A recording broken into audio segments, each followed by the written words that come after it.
Good evening, ladies and gentlemen. Welcome to another edition of On the Mark. I'm your host, Mark Brantley, and I am absolutely delighted to be here with you this evening. I have not been here for the last 3 weeks. I want to thank the Honorable Eric Evelyn and the Honorable Troy Liebert who filled in for me. And the last week I did come, but when I arrived, the inter-primary mini Olympics was still going. And we figured that you prefer to listen to the climax of that event rather than me intruding on your Wednesday evening. So we gave way to the inter-primary, and what an inter-primary it was. I want to say congratulations yet again to the Charlestown Primary School. They have demonstrated time and time again that they are the champions when it comes to athletics on the island of Nevis. And so heartiest congratulations to the students, to the athletes, their teachers, of course, their coaches, their families, and to all who made their victory possible. Congratulations to the other schools as well that participated, including my alma mater, the Ivor Walters Primary School. But let me take a moment just to say congratulations to the St. James Primary School, the smallest school on the island, and I am told that they came fourth, beating out much bigger schools. And so congratulations to St. James Primary. They did a phenomenal job, and I believe that the new system where they're using the number of gold medals, the medal count, that seems to have worked quite well. Charleston Primary still emerged champions by a long way, and congratulations to them. And so we had a very, very good meet. I apologize, of course, because we understood that some rains came and some folks got wet, and some people opted to focus on that rather than, of course, the quality of the meet and the fact that the children gave of their very best. It was a little interesting because while some people were all focused on the negatives, oh, rain came and some patrons got wet, somebody referred me to the Carifta Games just concluded in Nassau, Bahamas, and there too rains came, and guess what, there too people got wet. And so it just goes to show that sometimes I think that we get really caught up and preoccupied with the negatives, and we forget that we have a nice venue there at the Mondo Track. We have spent considerable sums to invest in that venue, and we have a proper surface for our children to run on, and thousands of people came out and enjoyed themselves. And most importantly, the Charleston Primary School emerged champions, and the other schools all did amazingly well. So congratulations to them all, and I always look for the positives. I think that it is a far better cry than what we had before when we were at the ETW Park running on dirt and grass. Now we run on a proper surface, and our athletes as a consequence are excelling like never before. And so kudos to them. We also had the Carifta Games, as I mentioned, and that saw the best and the brightest from the entire region on display in Nassau, Bahamas. There were again some mishaps and some difficulties, but overall, the games were successful, and St. Kitts and Nevis, based on the medal count that I saw, placed fourth. I think ahead of them were Jamaica, of course, who are perennial powerhouses in the region. Next to Jamaica, I believe it was the Bahamas, then Trinidad and Tobago, and then St. Kitts Nevis. So St. Kitts Nevis would have beaten out big places like Barbados, Grenada, St. Lucia, St. Vincent, all of those. St. Kitts Nevis was fourth in the medal count, and so I congratulate the athletes, the coaches, and everyone else. And again, I urge our people to let's focus on the positives. Yes, there were some negatives. Yes, there were some criticisms about the commentary. Yes, we had some athletes, including one youngster from St. Kitts who had to run the 200 meters alone. But let us look at the pluses, and the pluses are that we did great. Our people went out, our young people represented, and I believe we should all be proud of them. And so kudos to them. Now, I have at the top of the show a few announcements to make. I start off, of course, by wishing my brother Trevor a happy birthday today. Trevor, if you're listening, happy birthday to you. I did send you a message earlier today, but I wanted tonight to say happy birthday, and to also say that it's not just coming from me and the family here in Nevis, but it's also coming from, of course, Lloydie and Bernie and the entire family there in New York as well. They're all sending you warm greetings on your birthday. I know I can speak for Ray, I speak for myself and my own family, my wife and kids, and all of us who are here really in wishing you a happy birthday. And I hope to see you soon, and look forward very much to that. So happy birthday, Trevor. I wish you all the very best as you go through life, and I wish you many more years of long life and, most importantly, good health. Let me also advise that today, and while I'm wishing happy birthdays, how could I neglect to say this? I should have said this earlier, but let me also wish our only living national hero, our first Prime Minister, and of course the only living national hero, the Right Excellent and Right Honorable Sir Kennedy Alphonse Simmons, a wonderful birthday today. I'm told he's celebrating his 87th birthday today, but frankly, I saw him today. He came over for a funeral service, and I saw him today, and he really doesn't look a day over 60. I can tell you, he looks young, he's fit. He told me today he's still playing tennis, and I just pray that God will continue to bless him, and that he continues to live long, good health, that his faculties remain with him. He's really an asset to our country, and I congratulate him on his birthday and wish him God's continued blessing. So happy birthday, Sir Ken. I wish you all the very best. And I did say that I met him because he came over for a funeral, and that funeral today, we had an official funeral for the late Ural Swanston. And Ural Swanston, whom we know, was one of the founding members of the Nevis Reformation Party. He was laid to rest today in a very moving service at the Methodist Church in Gingerland, and I gather that his body was laid to rest at the St. Thomas's Anglican Church Cemetery, where his wife, who predeceased him, is also buried. I want to extend my deep condolences yet again to the entire family, but of course my brother Westel, who has always been a good friend of mine, I want to extend condolences to him, and the one and only, of course, Lee, better known to everybody as Garlic. I want to extend condolences to him as well, but of course to the entire family.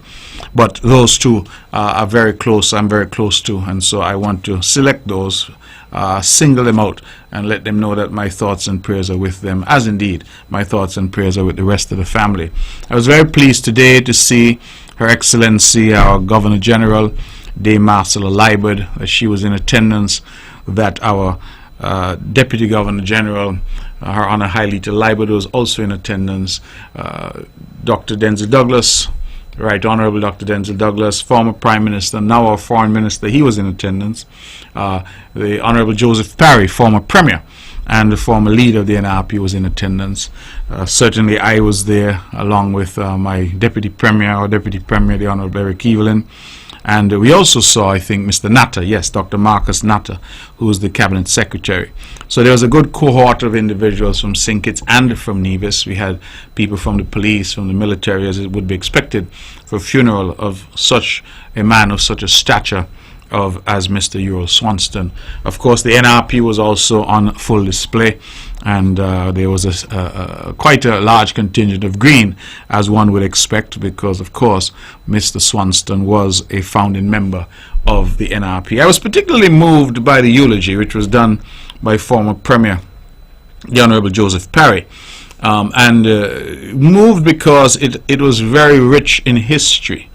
And I think sometimes, regardless of which side of the political divide we fall, it is important to hear that history.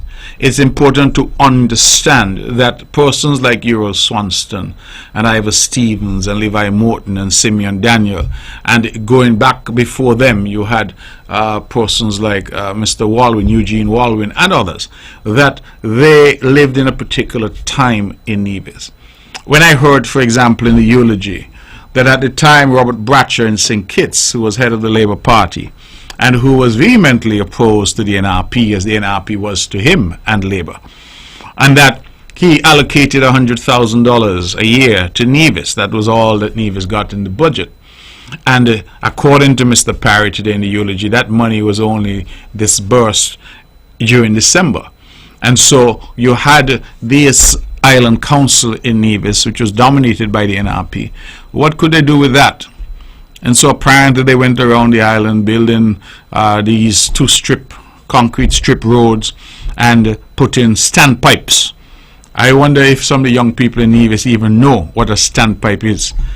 But that was what they were doing. That was what development looked like in those days.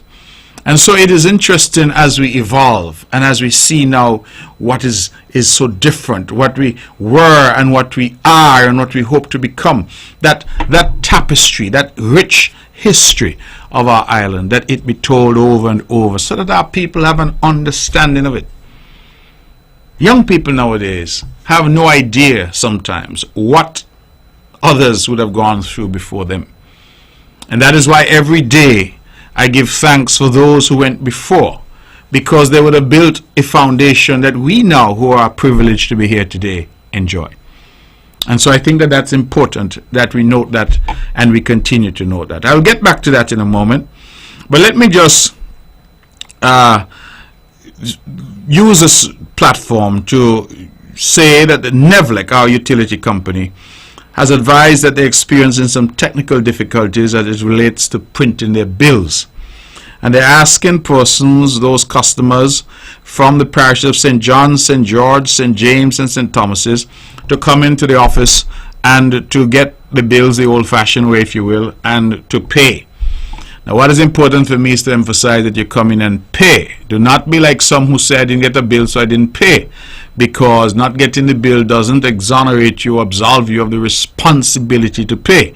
And so some of you may find your power cut off because you've opted not to pay. Please go into Nevlec, pay your bill. It's important. As we continue through the Ministry of Health to try and keep our people fit and to promote wellness in our community, the TDC, we've partnered with TDC and they're having a health and wellness fair. It's going to be a partnership between TDC, Taiwan ICDF, and our health promotion unit. You know I always big them up because they do an excellent job, in my view, one of the best units in government anywhere in the Federation. They do an excellent job. And Friday, this Friday, April 14th, they're going to be at the Longstone Building parking lot in Main Street, Charleston, from 9 a.m. until 5 p.m. So they're there all day. And what will they be doing? They have dental screenings, blood donor registration, rapid HIV testing. TDC is giving discounts, CPR demonstrations, healthy food recipes, hair, skincare products and services, health screening and information, prizes, giveaways, and much more. So it's going to be a fun day this Friday, all day, 9 a.m. to 5 p.m. And that is the TDC Health and Wellness Fair in collaboration with Taiwan ICDF and our own health promotion unit. It's going to be right in the heart of Charleston, the Longstone Building parking lot, and so we're asking everyone to go out. We also are having on that same day a blood donor drive. Same location, Longstone Building parking lot, and we're asking you to register to become a blood donor. What do you need to do that? You need a valid picture ID. You must be ages 17 to 65 years old. If you're under 17, you need parental consent, and your minimum weight of 110 pounds. So if you're under 110 pounds, apparently, I didn't know this, you can't donate blood, or they're not suggesting that you donate blood. So if you're between the ages of 17 and 65, you're over 110 pounds, you have a valid picture ID, I suggest you go on into town 9 a.m. to 3 p.m. on Friday and register to become a blood donor volunteer. Now, why is this important? I want to point this out because I too was a little confused. They are not actually taking any blood from you on that day. Let me say that again. They're not actually drawing, as we would say, blood from you on that day. You're merely signing up to be a donor. And I assume they're going to test to see what your blood type is. What that means is that in the future, if they need blood, say you're O positive and they need O positive blood, then you would have consented to be a donor, so they may call on you. So that is what I understand they're doing. They're doing a blood donor drive, not actually taking blood on that day, but registering you so that you're in their system, and in the event that they need blood and you have that blood type, they can call on you. Let me also, I was asked to say this on air, that the Butlers Improvement and Enhancement Association, they're having a medical fundraiser, and all proceedings are going to go to assist our good friend Mr. Thomas Dorr. This is going to be on the 15th of April. That's Saturday 15th of April at 7 p.m. and it's going to be where the famous Esme's Sunrise Bar and Snack It in Eden Brown. Music by Odyssey and Sugar Hill String Band. They say they have live music, good vibes, food and drinks in galore, bullfoot soup, pigfoot soup, goat water, conch water, and much more. For everyone who would like to make a donation to this worthy cause, you're asked to contact 668-2638. 668-2638, and that is to assist Mr. Thomas Dorr with some medical expenses that he has. And so we urge one and all to go out and support. It is always important that we do. And since I'm in a good mood tonight and advertising everything for everyone, the Mount Nevis Hotel is having a staycation. They've just reopened. It's fabulous property, and for the low price of just $139 per night with breakfast included, they're saying that you can come spend some time with them. So call Mount Nevis 469-9373, or you can go to reservations at mountnevishotel.com, and they're saying that you should come if you're a resident of St. Kitts and Nevis. You can get that rate, $139 a night inclusive of breakfast. Go and spend some time with them. Okay, I think my public duties are over, and so we get back now to what we normally do on the Mark, is to have a conversation. Before I go any further though, let me take an opportunity, because as I said, I have not been here in the past few weeks, to say a hearty congratulations to the Honorable Eric Evelyn, our Deputy Premier, and his team, Huey Sargent, his PS Agriculture, Randy Elliott, the Director of Agriculture, and the entire team for what could only be said to have been a spectacular showing at the Agri Expo that they had. I think it was about 2 weeks ago, and it had it over 2 days, and it was phenomenal. Everybody has been talking about this event as we showcased all things agriculture on the island of Nevis. I have said time and time again that one of the major outcomes of COVID-19 for us is that we decided that we would take agriculture seriously. We decided that we would have to start to feed ourselves. And as a consequence, we spent what little money we had by way of stimulus largely on agriculture. We provided for our farmers, our fishers, we provided for our livestock farmers and our plant and vegetable farmers. We are crop farmers, that's the word I'm looking for. So, ladies and gentlemen, we pivoted very hard towards agriculture. We gave out free seeds and seedlings, fertilizer, fencing wire, did free land preparation for persons.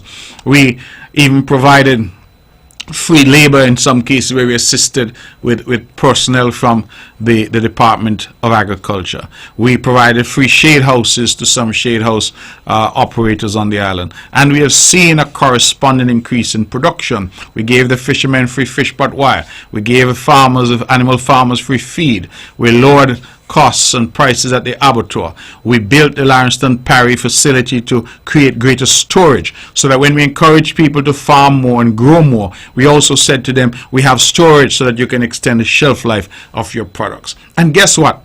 People are taking notice. I was so pleased to know that 130 people came from Statia to come to Nevis for our open day. Now, Statia and Nevis have always had an excellent relationship, both in terms of our social and cultural ties or familial ties, but also because of agriculture. I am told that cattle and livestock in Statia, they got some early breeds from Nevis, and even now I'm told that Nevis orders and gets mutton and other meat kinds from Statia as well. And so 130, a delegation that was very strong, including government officials, and I was pleased today to have the report from the Honorable Eric Evelyn that he met with the government officials from Statia, and they're talking about cementing ties. They want now to have a memorandum of understanding where these two islands, Nevis and Statia, can share expertise, do cross-training, and we can do more.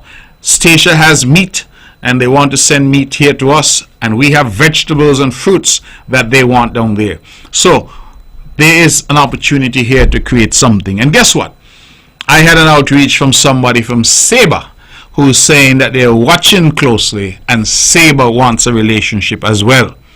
And so I'm saying these things because I want Nevisians to appreciate that our vision is to become the breadbasket for St. Kitts and Nevis and even some of the islands in the sub-region.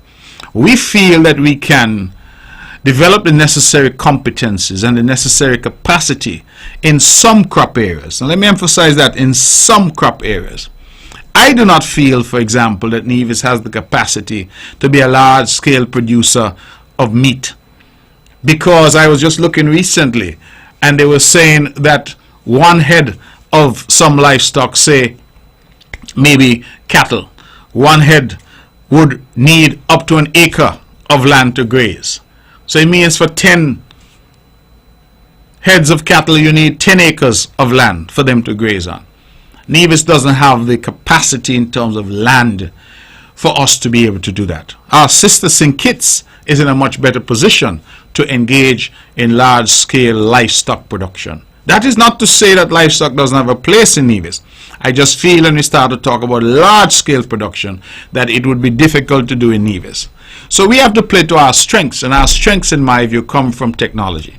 Shade house technology. We're now talking about that poultry industry, which I think is ready-made for us, what we can do with it.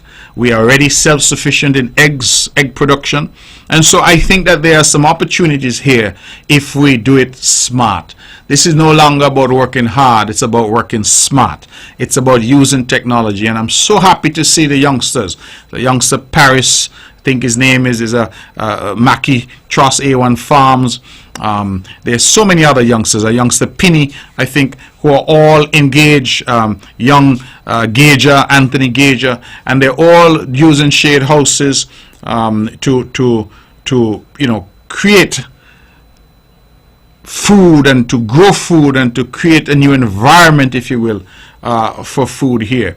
And I am really happy at what I'm seeing here. We have, of course, how could I forget young Najee as well, Najee Hanley, who's also doing the same thing. And so we see farmers, different size operations, yes, but all of them have something in common, and they're younger people. Well, Mackie, I'm going to give you a pass because you look young. But the others are young people. And that is a big change from what we were accustomed to.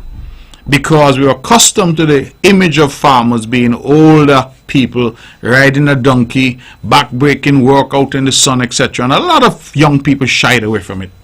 But people like Mackie Truss have come. They've shown us what is possible. A1 Farms is a juggernaut here on the island now. And he showed me something some time ago where they're now doing microgreens. And I often see these little things, microgreens, a sprig of parsley, this and that on dishes and all that they use for garnishing and all that. And I didn't even know that this was a subset, if you will, of the sector. And so he's doing a lot of that. Peppers, tomatoes, cucumbers. I think that we can find our niche. And I believe the Department and Ministry of Agriculture, under the leadership of the Honorable Alexis Jeffers at the time, had developed a plan. I believe they said they had 10 items that they thought we could become self-sufficient in. And so I am very excited about what I'm seeing. I'm excited about the partnership with Stacia, the possibility of partnership with Sabre, the ability. Now I see, for example, I was at Value Mart in St. Kitts some time ago. I saw Paris greens on the shelves in Value Mart in St. Kitts. It means that our products here in Nevis are now getting into the mainstream, if you will. They're going into the hotels, they're going to the supermarkets, and I believe that that is the way to go. The government is here. We're prepared to support as much as we can our farmers.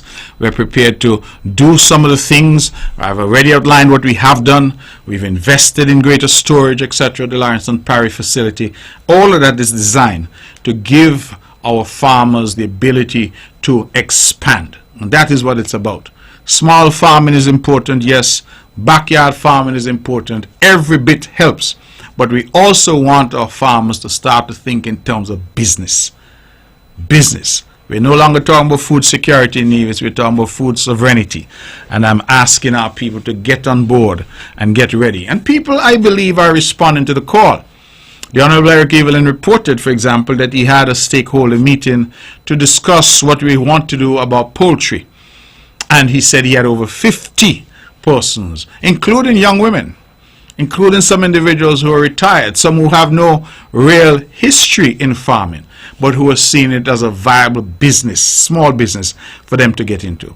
And so I continue to encourage our people to seize the opportunities wherever they arise and whenever they arise. Let me just turn very quickly because we have, of course, had the signing ceremony since I was last here. for the new call center facility at Brownhill. I'm really, really delighted that after 2 or 3 years, when the call center that was previously there, Brownhill Communications, abruptly left Nevis. One Friday afternoon, I recall that they just called and said that that's it, they were leaving. We could do nothing about it. We had no notice, and we had over 200 people out of work. And we have been trying ever since then to get someone to come back and to take that facility. And I'm so happy. I want to give thanks to Radius. That's the name of the company. They have come. They have call center operations in Panama, in the Philippines, I believe, in Jamaica. And we were in a contest, they said, between us and Trinidad. And ultimately they chose this facility here because we were ready to go. I also would want to thank Tamika Lawrence and the staff at NEPA, because we have repurposed that agency. It is now outward looking. It is now the primary agency to interface with investors, and the investors had great praise for how that agency interacted with them and how they made that one-stop shop that we're trying to do for investors, how they made it so easy. So I'm very happy, because during COVID, one of the things we did with NEPA was to revamp NEPA. We created a whole new feel, a whole new look. We invested in greater technology, and I'm happy to see that we're now putting that to work. And so that call center is there, and I believe they have said to us that they hope to start operations in May. They're going to be doing hiring and training. I know some people are out there interested.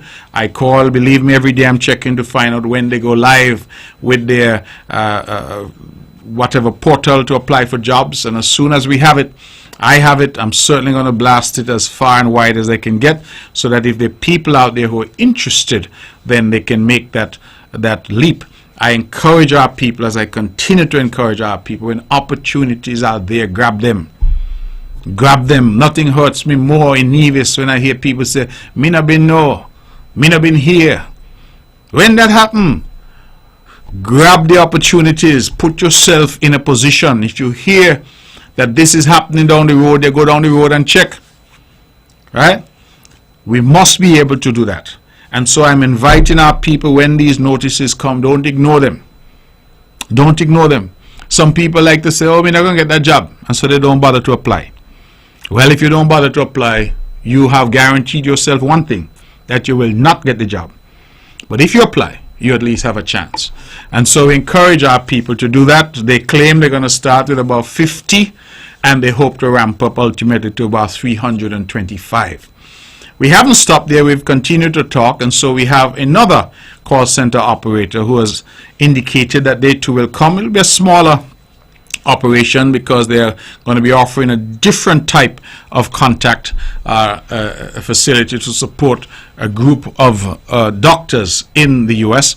And so they are looking for a smaller number of people. They've said to us anywhere from 15 to 40, that kind of group.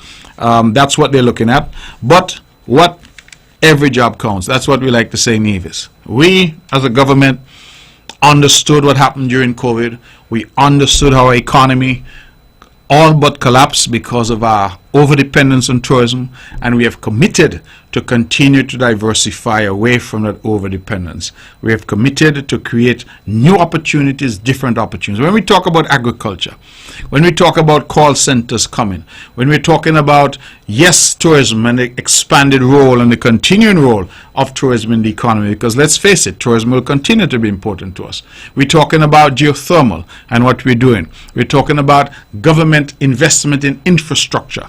If you have driven on our roads recently, our Island Main Road, you realize that that is a significant investment that we're making. Butlers, Island Main Road, Bath Road, all of these are investments that we're making. And so we need to continue to government and private sector, government creating the policies and the framework for the private sector to do well. And that is what we're seeking to do here on the island of Nevis. I'm told that some restaurants are going to be opening soon, again, providing new jobs, providing additional jobs. And I encourage our people, as I always do, to seize the opportunities. Seize the opportunities. Some may say, well, oh, that's just a waitress, or that's just a dishwasher. Yes, but if you have your head on, you may end up being the manager there. Restaurants and businesses like that, they make money. They need people to do their accounting. We have a lot of accountants. We have a lot of people coming home with their degrees in accounting. We have business people. We have marketing people. And I continue to encourage people because, and I've been very open about it, the government cannot employ everyone. I understand, especially since COVID, when some people in the private sector felt that because of how we handled the matter, that some government workers did well. Because, of course, we as a government said that every government worker would be paid on time and in full. And not one single government worker was laid off during COVID. And that applied to government, and it applied to our statutory corporations as well. We worked hard to ensure and borrowed where necessary to ensure that our workers were paid on time and in full. It will always be for us that line that we drew in the sand during COVID as a government, that our people should secure their jobs and secure their pay. We knew we couldn't control what the private sector would do. And the private sector, being the private sector, driven primarily by profit, they laid off, and even now they sometimes have not gone back to the full strength in terms of staff. So I understand that, we understood that as a government, and we created a particular environment for our public servants. And so we hear now some people in the private sector say, oh, government, sure. We prefer to work for government. So we're getting a lot of applications. People want to move from the private sector and move onto the government payroll. I'm saying to our people, it is impossible to do. The government simply cannot employ everyone. And what we have decided to do, since our people need work, is to attract investment, attract new businesses. We have incentivized through a $5 million fund individuals who want to start up a new business. Yes, we have limited the injection to $100,000, and some say that's not a lot, but for a small or micro business, that is enough to get you going. Or if you want some additional funds to invest and grow what you already have, again, that is the fund. We've administered that through CEDU with the partnership of the Taiwanese government, and we have been trying our best to say to our people, listen, allow your creativity. Allow that entrepreneurial spirit that Navisions have always had. Allow that to be your focus and to come to the fore, and the government is going to seek to partner with you as best as we can. And this is not to say we're giving away money. I want to make that clear. Because some people call me and they cuss and they say, oh, ISI doing this and me ain't getting no money. No. This is not intended to be a gift. You have to have a plan. And too many of our people just want something handed to them. They don't want to set out and have a strategy as to where they're going. They see a man down the road selling barbecue chicken. They see a line. They say, oh, here make money. Make a barbecue too. And so they try to buy a grill and go down 2 blocks from the man to do the same barbecue. No plan. No strategy. No added value. So if he's doing barbecue, maybe you should do some barbecue with corn, or maybe with garlic bread or something. But they want to go and do the same barbecue. Follow fashion. And all that does, you pull some business away from the man who was doing all right, and then both businesses end up failing. I'm saying to our people, allow your creativity. The government is prepared to be there with you. But you also have to put in some work. You have to have a business plan. We're prepared to help you with that too. The people at CEDU are prepared to work with you. But you can't just come in and say, I need $100,000 to buy a pickup, and think that $100,000 is going to be given to you to buy a pickup. That pickup must be part of a plan that you have for your business. So we're trying to encourage small businesses. We're trying to create activity in the economy. During COVID, we did what many said was impossible. We created a movie industry here. MSR Media made several movies here. MSR now has purchased a hotel on St. Kitts, the former OTI, and they are now doing work on St. Kitts as well. We wish MSR all the very best. They've been an excellent partner to us, but we have not just focused on MSR. We're talking to a number of people. In fact, just last week, I had some people here who we're talking to who have tremendous expertise in television production in particular. In fact, one of the persons who was here is a 2-time Emmy Award winner. And so we have been trying to spread our wings. You know, one of the big criticisms that was always leveled at us as a government is that they say, I say. I don't know that I ever said so, but they say, I say. That the investors out to sea and investors can't get ashore. Well, guess what? The investors are coming ashore now. And they are investing. And things are happening on the island.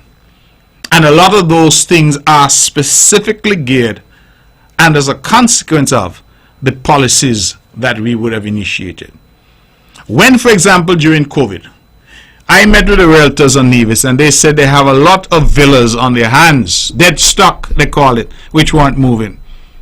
And I said to them, okay, we're going to waive the alien land holding license fee of 10%. Suddenly those properties became 10% cheaper. Some may have said to me, you're being foolish. Why would the government forego 10%? If a property sells for $1 million, you just give away $100,000. But guess what? Properties started to sell. And I believe it was in a short period of less than a year, where I'm told at the time by the Honorable Alexis Jeffers, who was then the minister, that we had sold, I believe, was over $100 million worth of property had changed hands here on the island of Nevis. But it didn't stop there. Because guess what? When persons were induced to come in because of that policy and buy, and then those persons bought a villa that was built back in the 1980s, they said, no, I want to modernize. I want to add a pool. I want to do some things there. Guess who was doing that work? Local contractors.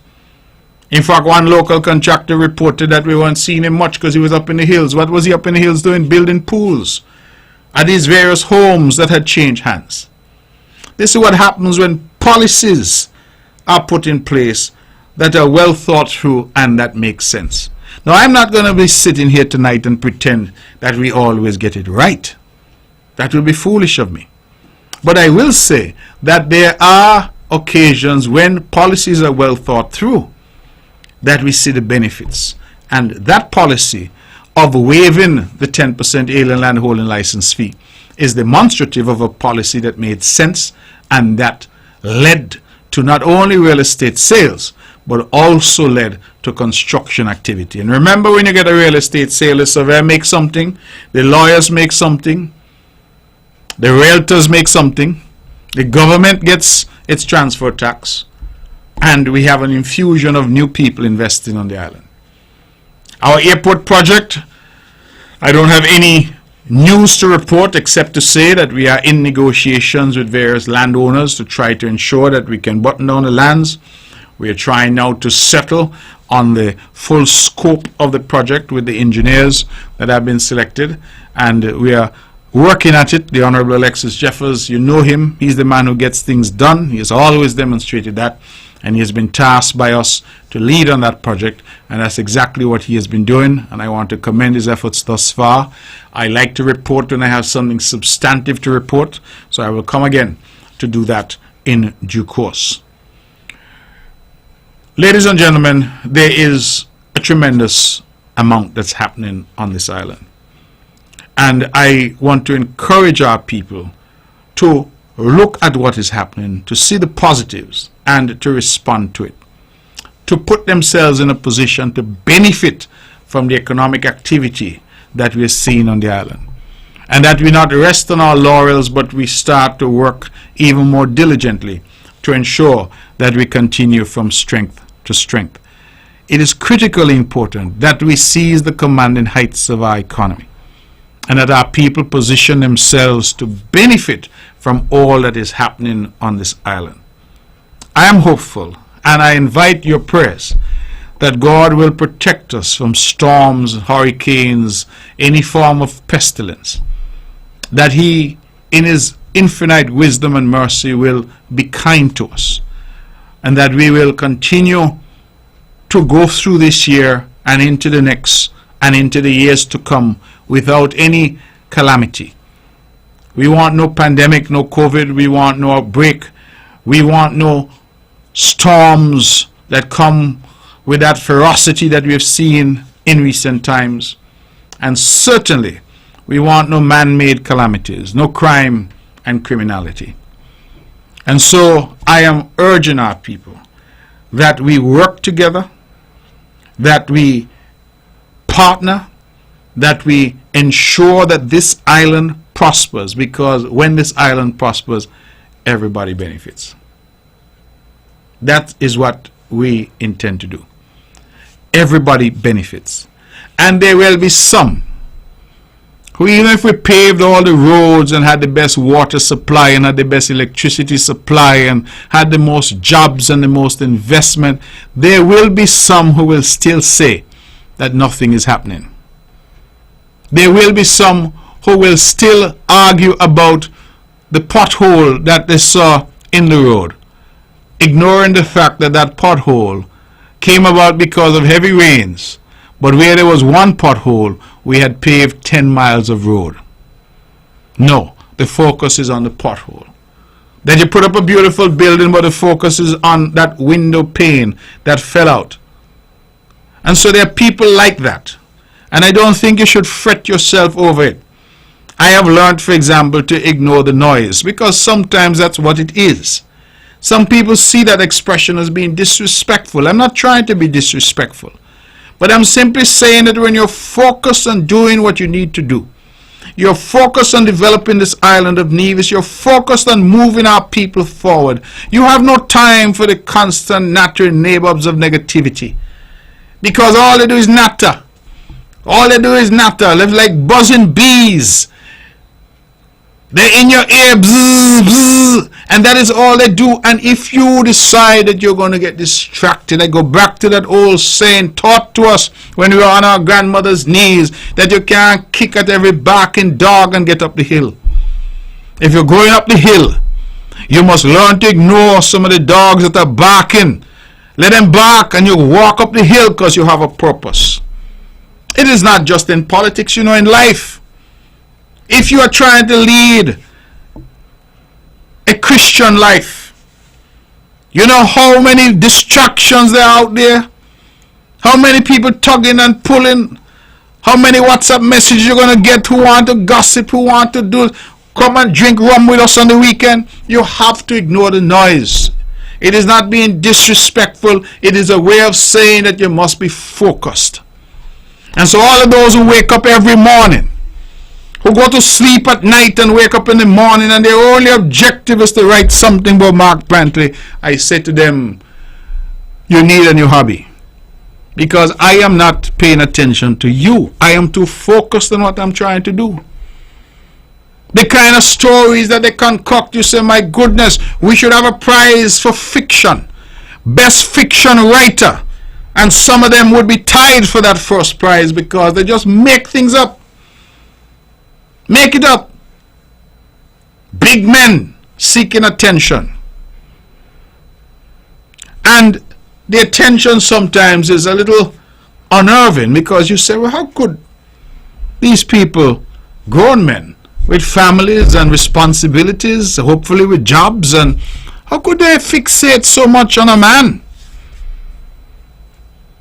I don't know what they want, but they're fixating on a man. I'm saying to them, turn your attentions elsewhere.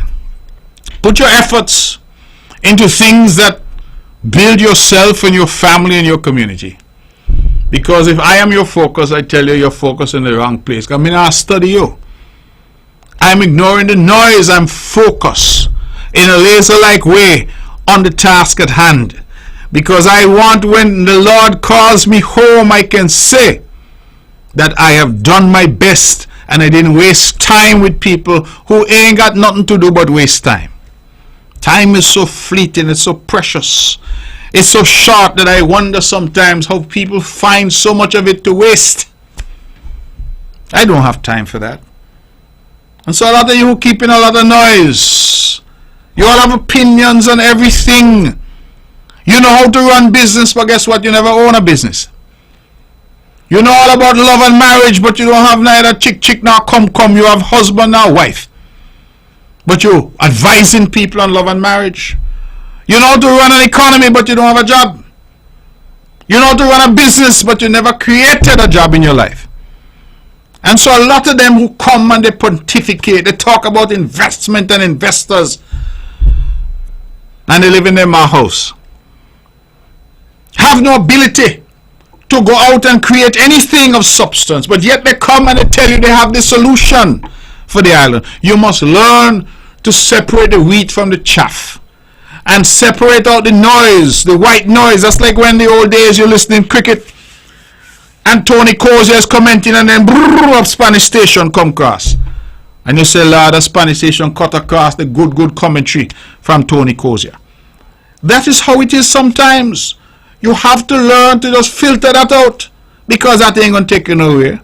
That's just what a rabbit hole. These are people have nothing to do, nothing to offer. At nights they're plotting, in the morning they get up, they're plotting, they're lying down in the bed next to their wife. So they hug up their wife and cuddle and say, honey, I love you. They must say what? They could talk about Mark tomorrow on Facebook. Nothing to offer. So I am saying to our people, let us focus our attention on doing the job at hand. If you're a Christian, focus on that. Go to church and serve your Lord. Be good to others. Remember who's your neighbor. Be the good Samaritan. That is what the Lord requires you to do. Focus. And that is what the Lord requires me to do in my position. Focus. That's why I say to all my ministers, focus. Let us focus on the job at hand. And if you're focused, you have no time for the noise. You must just ignore it. And I'm going to say it tonight, because, I'm feeling so good to be back here on the mark. It seems like there's some out there as part of that noise. They want to create confusion when there's no need. Sinkis and Nevis got a new prime minister last year, August. I met with him about 10 days, maybe 2 weeks after he became prime minister. It was the first time that I had a conversation with Dr. Drew. I knew who he was, but I never really met him. I think I met him at a church service once. We sat in the same pew and we said hello. But I saw in Dr. Drew something. He was affable. He didn't have, in my view, trying to read him any of the arrogance and the approach that some have had in the past. I didn't detect from him that terrible disease of insecurity that some have had in the past. And I said to myself, you know what, as Premier of Nevis, I must be able to work with the Prime Minister of St. Kitts and see where we can take this country, put the politics aside, because we've had the elections and we're now down to governance. And I told him so. And I said to him that when I need to engage, I will engage with you in a way that says to you, this is my position. Because I don't agree with every position you will take, I will not agree. And I'm sure you will not agree with every position that I will take. But there is a time for me for politicking, and there's a time for governance.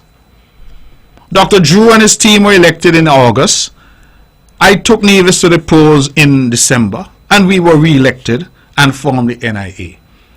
We had some full court case and thing, but again, we ignore that noise, because that was just bad advice, bad lawyering, bad everything. Just lack of common sense that they went to court. And now they owe some money. We'll get to that at some point. But the NRP has started this chatter. And it seems that any time I have occasion to engage with the Prime Minister as the Premier of Nevis, or he has occasion to engage with me, or members of the NIA have occasion to engage with members of the federal government, the NRP puts out this SOS, is a big hue and cry. They start to cuss and carry on, put their frock over their head. And you ask, what is that all about? It's almost as if the NRP is seeking to create a narrative that they and only they should have a relationship with Labour in St. Kitts. And I'm saying to them, government to government, we have to engage. The NIA must engage with the federal government. Whoever sits in the NIA and whoever sits in the federal government, they have to engage. They want war to break out between St. Kitts and Nevis. And so the simplest of conversation that I have with the Prime Minister, something is posted on social media, they go crazy. They say all kinds of things. What schemes and what skullduggery is being planned. And I say sometimes, and that is why I go back now to Mr. Ural Swanston's touching funeral today and the very touching eulogy that was done by the Honorable Joseph Parry. A people who do not know their history will always fall victim to charlatans, scamps, rogues who seek to rewrite that history. So let's go back a bit. The Nevis Reformation Party was formed. Why was it formed? If I had a prize to give away, I'd open the lines now for people to tell me why it was formed. But I will answer that question. It was formed to fight against Labour. It was formed to fight Bratcher and Labour, because Bratcher and Labour were perceived as being anti-Nevis. It was formed after the sinking of the MV Christina and the massive loss of life, disproportionately Nevisian life. And the people in Nevis were angry. There were over 200 people lost at sea. People coming up to Nevis to enjoy the weekend, workers coming home, parents and breadwinners perished, and they felt that it was negligence on the part of Bratcher's government in St. Kitts, the Labour government in St. Kitts. That is what fueled NRP. Today, Mr. Parry said something instructive. He said one of the founding principles of the NRP was secession for Nevis. NRP disliked Labour so much they wanted Nevis and St. Kitts to be separate countries. That's where the Nevis Reformation Party came from. They contested elections. I have had the benefit of reading the report from Sir Fred Phillips when he looked at the constitutional issues here, and any youngster out there who could get a copy of that, I suggest you do, because if I recall, it had some letters in it that were letters that were exchanged between then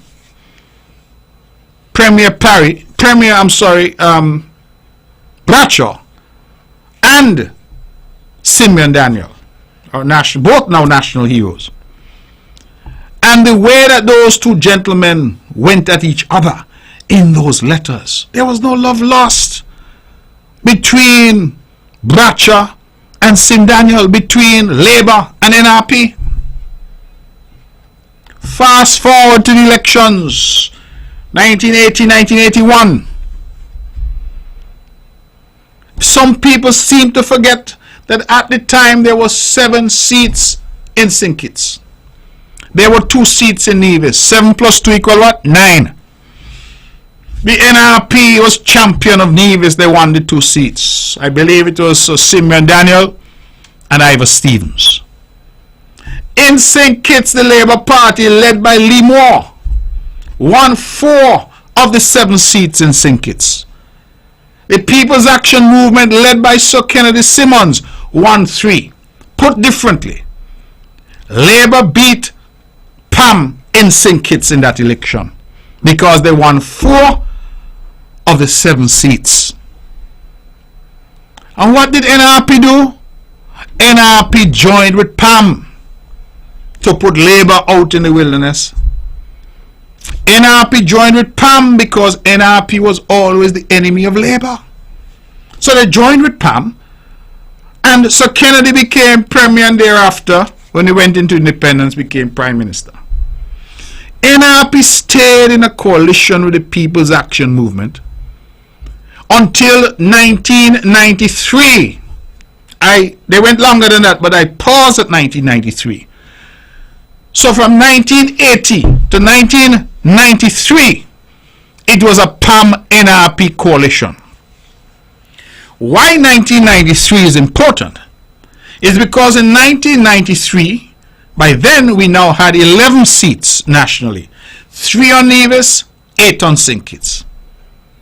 The 3 seats on Nevis, Vance Amway and his CCM won 2 of those 3 seats, and Joseph Parry of the NRP won the 3rd.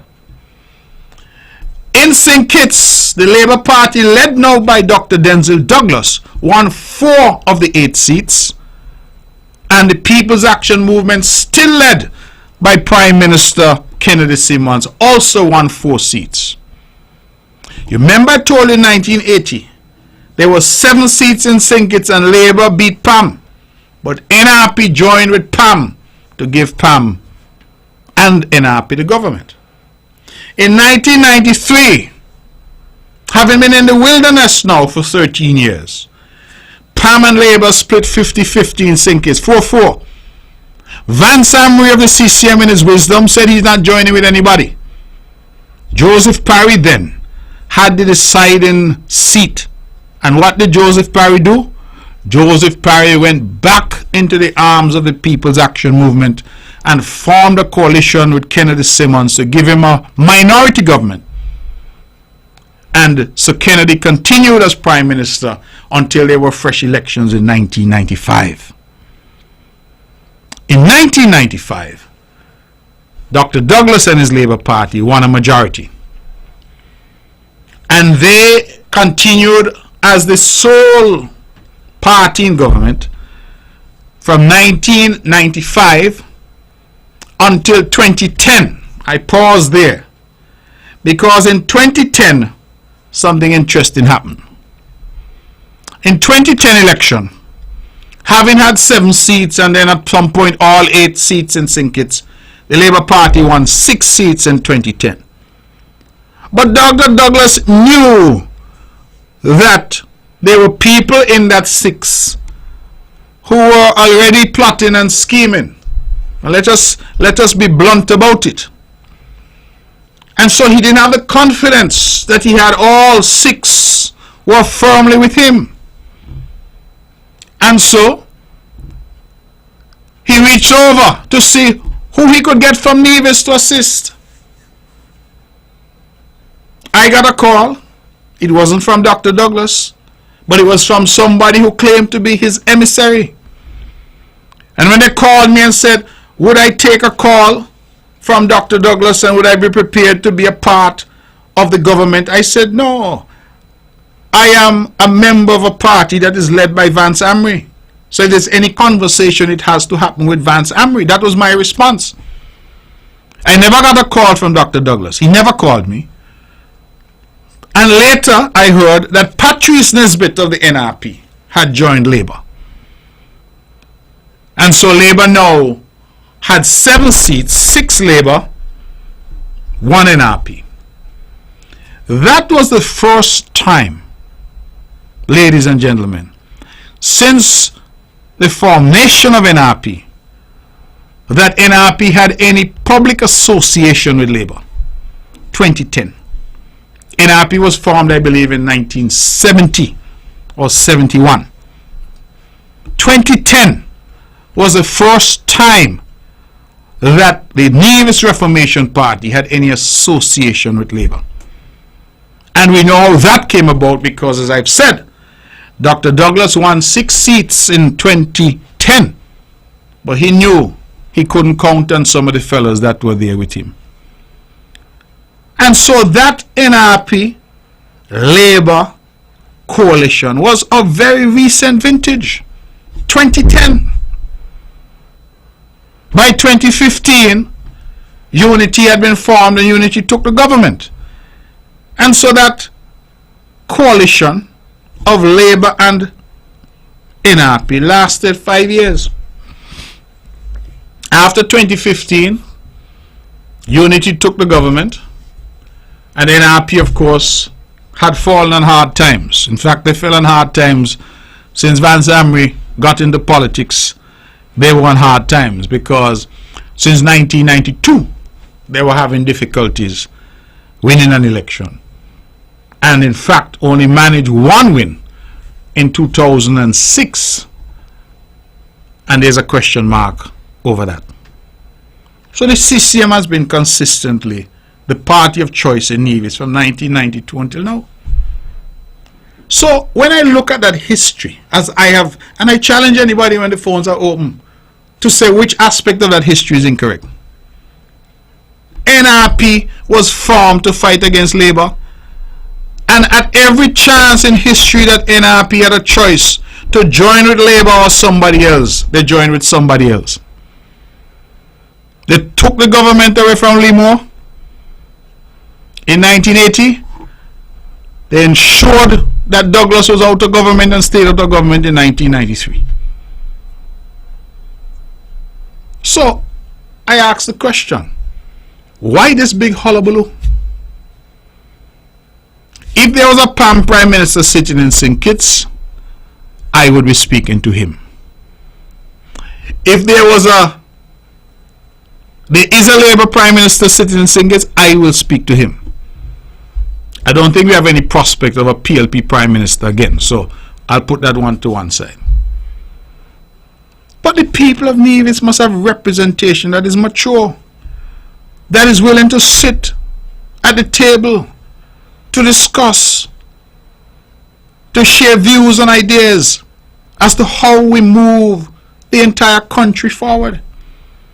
And all this row and continued fight and strife and confusion that it seems the NRP want to promote. The vex that people appear to be getting along. That's the big issue. Blue vex about it. And I am saying, I think people who know me know that I'm a fierce campaigner. When elections come, I go out and I do what I must. But once you're elected, you must now focus on the task at hand. And that task is to build our island. That task is to develop the island of Nevis. I could go on much longer, but I've taken up an hour already. And I know that people out there want to get in, and so I open the lines now. 869-469-1616 and 869-469-1700. Those are the numbers to call if you want to be a part of the show this evening. And we go straight to the phones and say, good evening, you're on the mark. Good evening, Miss Sheriff. Good evening, my dear. How are you? I am well. Good to hear you. All right. Sympathies is going out to all who lose their loved ones. To God be the glory, great things he has done. Psalm 136, verse 1, 2, and 3. Oh, give thanks unto the Lord, for he is good, for his mercy endureth forever. Oh, give thanks unto the God of gods, for his mercy endureth forever. Oh, give thanks to the Lord of lords, for his mercy endureth forever. Congratulations going out to the orange team. CPS. Mark, I had a 2-piece gabardine suit. I was looking for you, but somebody tell me VOJ and lose, so you're gone. Good night. I love you. Good night to you. VOJ and Lou Saigon or Ivor Walters Lou Saigon? Ivor Walters. All right, my dear. Well, I'm glad you find that gabardine to do that gabardine suit. So, thank you very much for that. All right, so we're taking your calls. 869-469-1616 and 869-469-1700. Those are the numbers to call if you want to be a part of the show. Now, ladies and gentlemen, while you wait for the phones to ring, let me just report that I will be traveling to the United States, more specifically to New York. Let me take this call. Good evening, you're on the mark. Good night, sir. Good evening. Just a quick question. The fire officers and Nevis were promised a barrack just similar to the ones where the police officers had. I was wondering if there's any update on the situation. Who promised them the barracks? Huh? Who promised them the barracks? It was promised by you. By me? Yes, sir. Yeah? But I've been making promises I can't recall. So I'll have to look into that because I don't recall making a promise that I'll be building barracks. I know that the federal government had indicated that it had some plans for Nevis. But that is something that I will have to look at because I don't know what the current status on that is. The last thing that we did in Nevis for fire was to build a facility for the fire truck, so that we could get the appliance over from St. Kitts and have our airport back in commission, because our airport had been restricted without it. But I will need to look into that for you, caller, to find out what the status on that is, because I don't recall that particular conversation. Okay, thanks. All right, thank you very much for that. All right, we're taking your calls. While we wait for because other calls to come, 869-469-1616 and 1700. I traveled to the United States to attend the 26th Annual Awards Gala. The theme, The Legacy Continues. It's the American Foundation for the University of the West Indies, and they've decided to give me an award, the Vice Chancellor's Award for Excellence in International Government and Leadership. And I'm very pleased that along with me will be awarded Mrs. Beverly Hunter. She's a Senior Administrative Officer at the University of the West Indies. She's getting the Pathfinder Award for Dedicated Service in the Advancement of Higher Education. Dr. Farley Cleghorn, Global Head, Health Practice for the Palladium Group, Chancellor's Award for Excellence in Global Health Research and Delivery. We have a Robert Don Pooh Cummins, CEO and entrepreneur, Brooklyn Chop House, Brooklyn Dumpling Shop, IHOP, and Flipped, Trailblazer Award for Excellence in Entrepreneurship and Community Engagement. We have Hazel Carter, PhD, Associate Professor of Educational Leadership at City College, New York. She's a board member and she's getting the Pelican Award. We have Sandra Richards, Managing Director, Head of Global Sports and Entertainment and Segment Sales and Engagement, Morgan Stanley Wealth Management. She's getting the Caribbean Luminary Award. Just to give you a sense, Mrs. Beverly Hunter is from Jamaica. Robert Don Pooh Cummins is from Barbados. Dr. Farley Cleghorn is Trinidad and Tobago. Dr. Hazel Carter is Trinidad and Tobago, and Sandra Richards is Jamaican. And here we have Mark Brantley, the only Nivision. It turns out that this award has been given out to a lot of people in the past. Whoopi Goldberg, Kareem Abdul-Jabbar, Owen Arthur from Barbados, Mia Motley from Barbados, Ralph Gonzalez from St. Vincent and the Grenadines. Our own Dr. Denzel Douglas would have received that award, along with Larry Quinlan from St. Kitts as well. So 2 Kittitians have received that award, but I am honored to be the first Nivision to receive the award from them, and I am really, really happy about it. I think that it is a good sign and a good indication when people from the island of Nevis could be recognized in this way. And so I certainly look forward to that, and look forward to other Nivisions as well getting that ability and getting that opportunity to go out and be recognized in this way. So I certainly look forward to it. I'm going to take this call and then come back to talk a bit more about that. Let's go to the phones. Good evening, you're on the mark. Caller, please call back in 469-1616 or 469-1700. Now let's go back to the phones then. Good evening, you're on the mark. Good evening, Mr. Brantley, Honorable Brantley. Good evening to you. This is Jennifer Liebert calling. How are you? Oh, I'm on cloud 9. I'm good. Yes. Yes, I'm calling to congratulate all the schools on Monday who took part in the inter-primary meet that we just had last week. And I must say, I commend the athletes. Athletes, some of us noticed that some of the athletes didn't do well. But we have to understand, when you get on the track, we in the audience could talk as much as we want, but the children, they have all kind of things going on in their head. Yes, some of them may have lost their event right at the end of the race, but I fully think that the children did their best. Some parents may have, say that the athletes did not perform well, but I object to that. I think the children did very well, and I do not like how some of us as adults behave with other schools, because orange may win. The orange team may curse the purple and curse the red and curse all kind of colors. Listen, I can't take on this color business.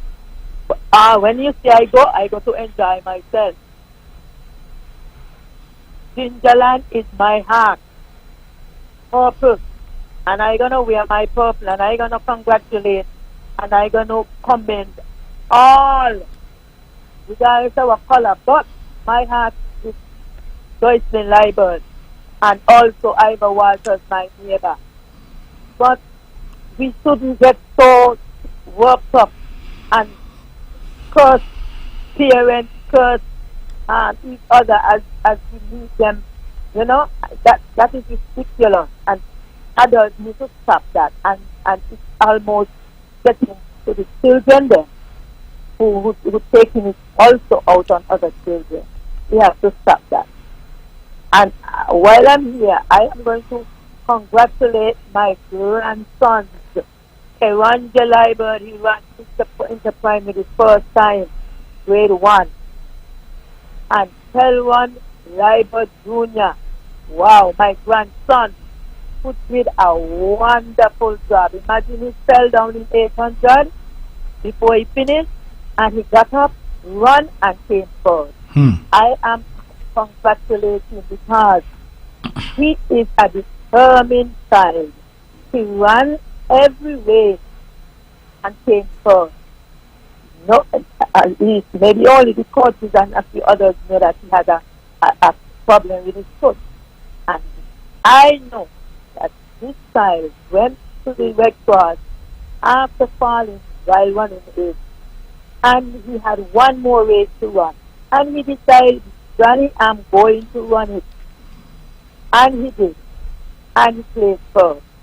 I must commend all the coaches, especially Beauty Liber and the other coaches, Rasmin and the other main at Joyceman Liber, and the teachers. Our parents need to have a positive attitude, feed the children well, and just leave them. Let them go. Pray for them. Let them go in the name of the Lord. Start giving the children proper things to eat and drink. And then let them go, and they will perform. All right. Just with them. Okay. Well, thank you very much, and congratulations to your grandchildren for a job well done. I think all the schools did well, and I note what you say, that while the competition is good, it should not spill over and get to a point where it is damaging. So thank you very much for that. Thank you, caller, for your call. So, ladies and gentlemen, we are hearing callers calling, of course, about the Interprimary, which was a fantastic event. I'm just going to go back briefly after that call to just thank the organizers of this event in New York. The foundation has been instrumental in providing scholarships to many students to attend the University of the West Indies, and so many of us across our region are graduates of the University of the West Indies. I am particularly pleased to get this award and be a part of this because this year marks the 75th anniversary of UWI. And that, I think, is important. I would have gone to the Norman Manley Law School, and this year marks the 50th anniversary of the Norman Manley Law School, but the 75th anniversary of UWI. And so I think that it is quite a fitting tribute. So I will come back to that, but let's go back to the phones and take some more calls. Good evening, you're on the mark. Hello, good night to you, Honorable Premier. Good evening to you. I want to congratulate you on your award. Thank you very much.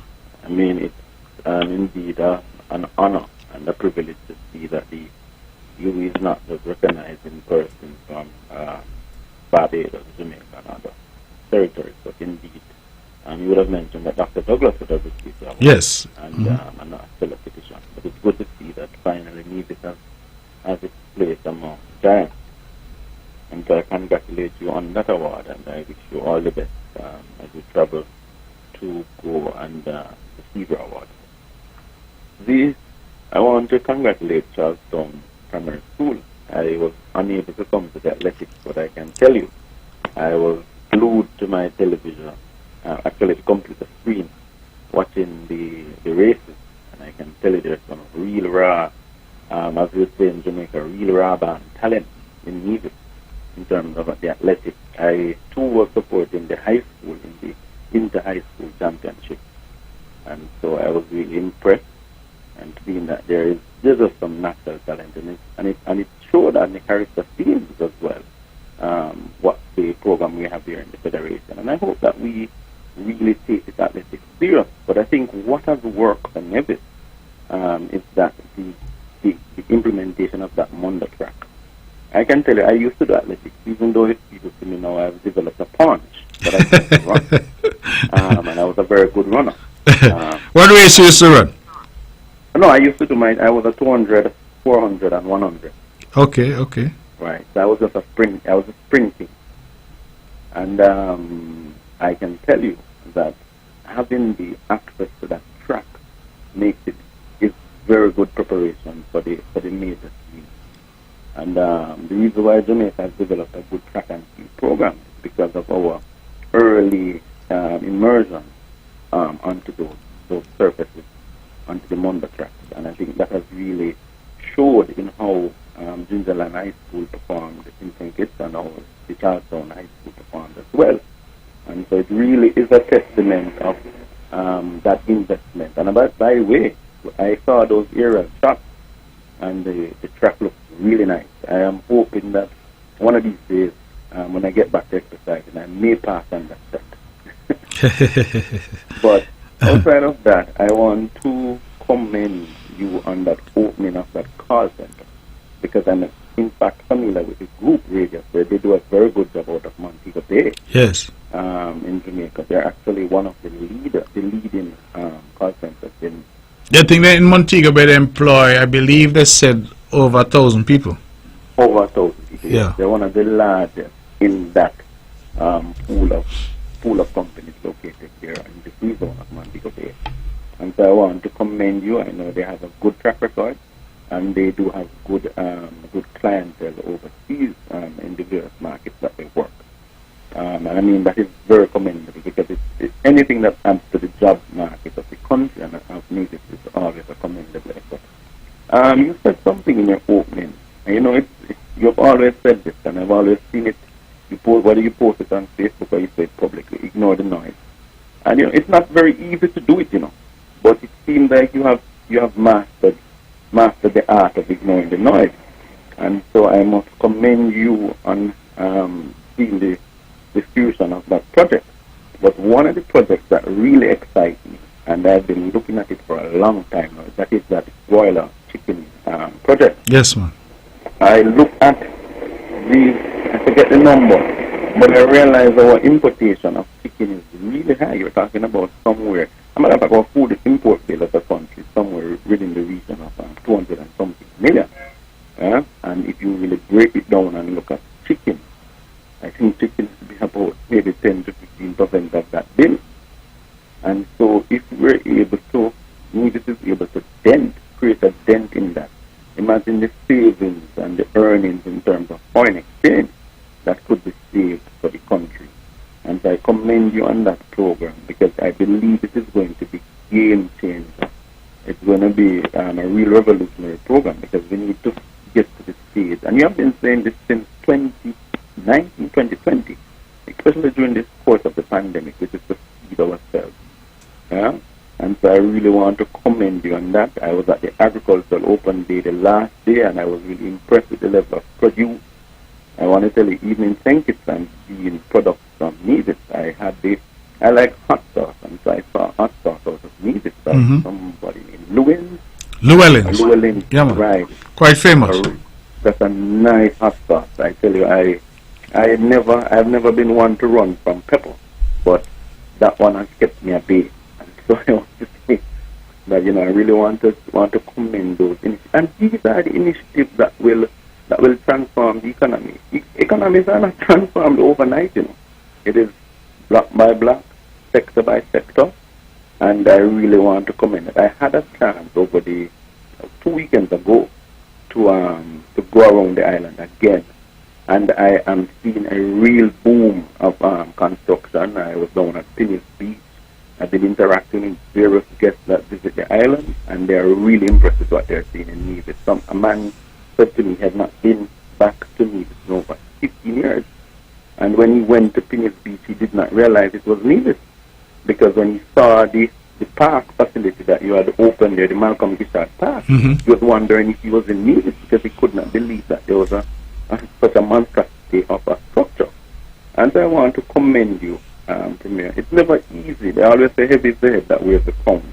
And so it's never easy to do the work that political leaders do, and prime ministers or premiers do. And so I want to commend you, and I want to tell you and your cabinet, continue to do the hard work. And it's block by block transformation. It's never overnight. So Good. all the best to you, Premier. All right. Well, thanks a million for that, and I believe that's a good reminder that, as you say, it is not overnight, because some people expect it to be overnight. But going back to what I was saying about pressing on with the job at hand, it's interesting because the Mondo track, for example, when we said that we were going to build that facility there, man, you should have heard the noise. The noise, we're building it next to the dump, and flies are going to be over there, and all kind of things. Look at how beautiful it is. Look at how our people can go there and feel proud that they have a facility like that. And look at where we're coming from, because that too is important. Because the children were running on dirt and grass up here. And because you say you were a runner, I was never a runner. But from what I've heard, when they run on dirt and grass, it's a difficult transition for them now to go and run on the proper surface. Right, and it does affect after a while, you have shin splints. Exactly. Right? So it does affect your right. ability to run after a while. So all of these are factors that we looked at, but if we had listened to the noise, we would have never built that facility there. And then when the facility built now, the big noise now is, you need to build a stadium, because without the stadium, and I asked somebody, I said, of course we need a stadium, but it requires us to have the resources to do it. Right. So I accept that. But as I said to somebody the other day, where the children run, in the stadium or them run on the track? It's the same. We call it's the same. So if it is that you are going to have X money and you're going to decide what you're going to do first, doesn't it make good sense to do the track first? Because that's what the children use to train and to run and to hone their craft. Right, and then we just build out. But as you say, it will happen overnight. And so I sometimes, when I hear our people, and I said, they don't look at the fact of where you're coming from. They now remember the person say you should not build the mono track and build it there, but you built it anyway. It is now in use. People like the facility, so you can't cuss about that now. You ain't seeing the flies that you predicted. So you now go on now and you start to cuss now, say stadium, and that becomes the big debate now and the big talk. Because again, that is the thing, and I guarantee you when the stadium comes, there will be another talk now. Maybe you need a 2-story or 3-story stadium, not just one. And that will be the talk, because as I said, there are some who have dedicated their lives to that negativity. Right. When the park goes down at Pinnies, to hear some of them talk, you would think that they would never be caught dead there. But every event that some of them are having, that is the event venue now in Nevis of choice. Even when you look at and I will go because I know other college you want to call. But also when you look at even the Wally facility, of course, the water taxi facility. The water taxi. I tell you, I have interacted with many guests who have visited Texas. One of the things that we keep on saying that water taxi facility has made life easier for them. One of the first things I always say to them, how long have you been here? Oh, we're here for a couple of days. I said, well, have you been to Nevis? I said, yes. So no, we have not been to. I said, well, you need to go. It only takes you 10 to 15 minutes these days, and you're over there in no time. And so it's really the response and the feedback you're getting on that facility. Because it's sometimes people don't see vision, they see now. But when you're looking and planning for a generation, 100 years down the road, the real activities will be happening along that southeast peninsula and along the south side of Minnesota in terms of movement of people, and that's good. But not only that, let me say this to you, right? That water taxi facility, at this point, as I speak to you tonight, all the water taxis are Nivision based and Nivision owned. So when we invested as a government in that facility, we were also investing in our people. Right. And I go over there sometimes. In fact, I said to one of the water taxi operators the other day, he looks like he has a mini United Nations. He got people, Caucasian people, he got Spanish people, he got, working with him. Yes. And it is all now about building, and that is what I said to people. I want the kind of politics in our country where the discussion centers around who could do it better. Yes. Instead of everything you do is a criticism. You know, when that same water taxi facility was being built, one person said that we are destroying the best beach in Nevis. I remember the comments. You understand? I remember The best beach in Nevis. You go down, if you have a chance, go down to Paradise Beach, where we had an investor. Paradise Beach was closed. It was mothballed. Right. We got an investor to come to refurbish and reopen, and then they wanted to build 5 of these bungalows, absolutely gorgeous bungalows. We gave permission. Again, the politics now. Oh, and environmental damage and all kind of la-di-da. The hurricanes came in 2017. They damaged the beach, completely destroyed the beach. We decided that we would assist in rebuilding the beach. It is now one of the finest beaches on Nevis. Oh, yeah. The villas down there are some of the finest, and it is one of the most successful properties on Nevis. But you never hear them come back and say, well, I was wrong. Let us move on to the next lie. I remember, my brother, I know you'll have to go, but I remember sitting in my office one day, and my phone started to ring, and somebody said to me, boy, how you could get Ivor Walter School out there shut down?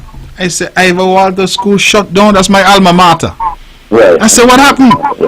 He said, you know, here the whole place out there infested with cockroach. I said, what?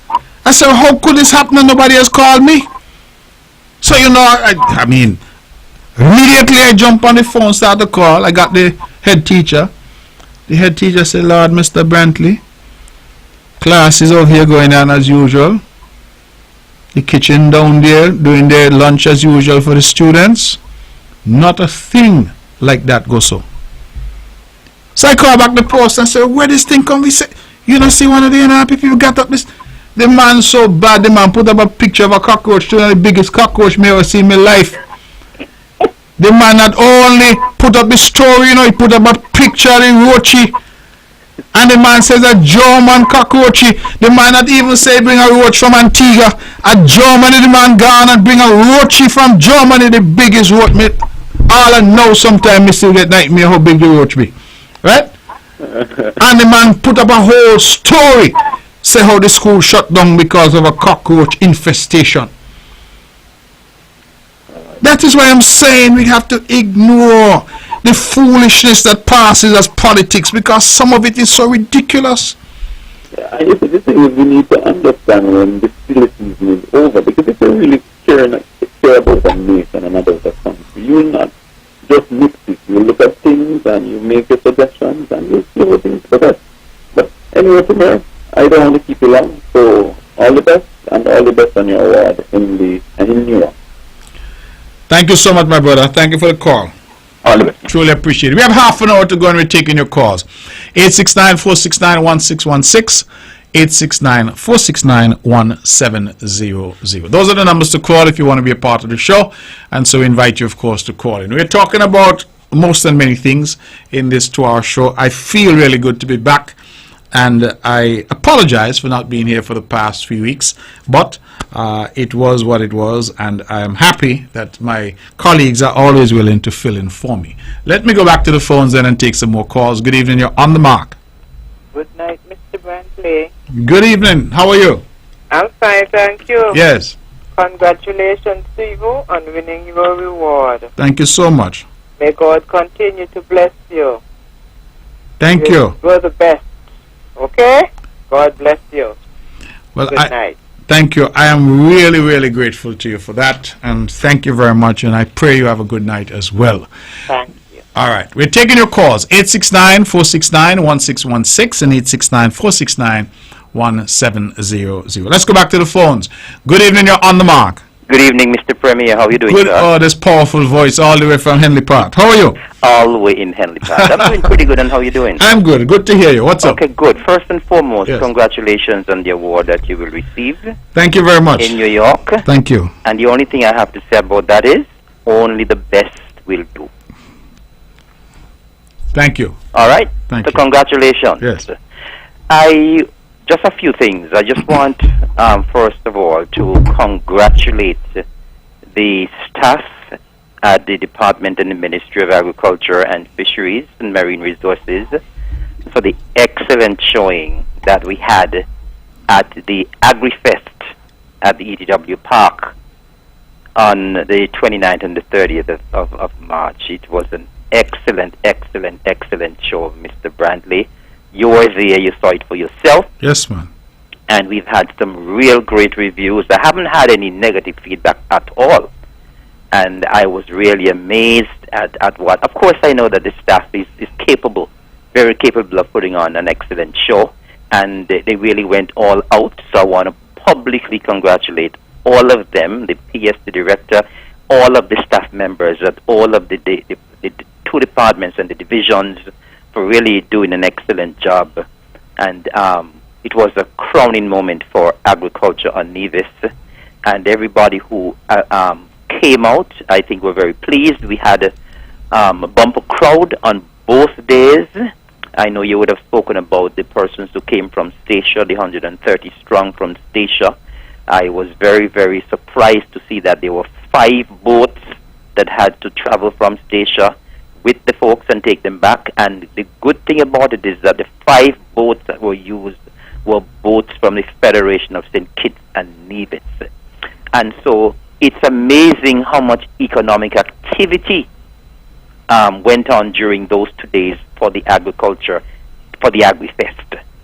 And the persons who came from Statia were very pleased. As a matter of fact, we said that next day they want to come for both days.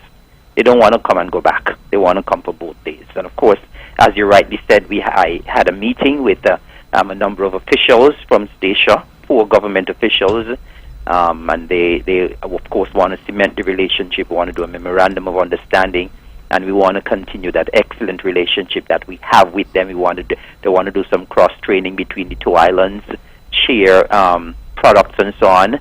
And so we are looking forward to strengthening that excellent relationship that we already have with Statia. And so all in all, the AgriFest went down well. There were a number of persons who were there with their products exhibiting and selling. The entrance was a hit. That tent we had with the welcoming area for the exhibition was a hit. All of the booth owners, from all reports, did very well, were smiling. A lot of them were smiling all the way to the bank. And I believe all of the persons who registered and took part in the AgriFest did well. The sales were excellent on both days. I really want to commend the folks from St. Kitts as well, who came over in droves in their numbers, especially on the Thursday. We had a lot on both days, but I understand that we had more persons coming from St. Kitts on the Thursday. And of course the persons from Nevis who came out in their overwhelming numbers as well on both days to support. Of course, the Agri-Fest, the Agri-Exhibition has been a hit for many years now, and this is something that people look forward to. And, as you spoke about ignoring noise, Mr. Premier, it is funny because, when people talk this propaganda, this nonsense that nothing is happening in Nevis, there are a lot of persons who say nothing is happening in Nevis, but some of them were right there on Thursday and Friday, being a part of the exhibition, making money, coming to see what's going on. I could recall very vividly, I think it was on the Thursday, the first day, a young lady met me and she said, "I didn't know you all doing so many things at the abattoir." And I said to myself, "But I thought you said that nothing happening in Nevis." And she couldn't say anything else. So she didn't know? She didn't know, she said? Well, she didn't know that so many things was happening at the abattoir. She said she didn't know we were making so many products there. And I had to remind her that you all said that nothing is happening on the island of Nevis. But the spectacular showcase that we had there at the ETW Park, it is testament to the fact that a lot is happening on Nevis, not only in agriculture, because of course, this year we opened it up to practically all of the sectors. And I'm sure all of the persons who were there got business and they were happy to be there. So commendation once again to the staff, the Ministry and the Department of Agriculture and Marine Resources, And commendation to all of the participants, all who came out, and of course all those who supported in terms of patronizing the event. Thank you so very much, and we look forward to another huge and successful event again next year. I hope by next year's event we have local chicken. Oh, definitely. All right. Definitely. I also want to commend all of the athletes from all of the primary schools that took part in inter-primary. That, again, was a huge success. So I really want to commend Minister Liebert and his entire team at education and at sports for doing a phenomenal job. Congratulations to the Charlestown Primary for winning the event, but congratulations to all of the schools. I think all of them did well, and we are certainly very proud of the athletes who were there, who took part, and who made themselves and, of course, their schools, their respective schools, proud. So congratulations. And, of course, we know that our athletes went to the Bahamas, and they performed creditably as well. And so I want to congratulate the entire team, the Carifta team, for doing so well. I think we placed 4th overall, and that is a huge accomplishment for a small island state like St. Kitts and Nevis. So kudos to the athletes who were there and for doing such a great job in representing the Federation of St. Kitts and Nevis. We have great talent, and we just have to continue to nurture that talent, and of course we can accomplish so much more in the future. And the last thing I wanted to say tonight, I just want to also commend and congratulate the good folks at Nevis Animal Speaks. They had an event there, I think it was over the Easter weekend, where they were doing spaying and neutering of cats and dogs.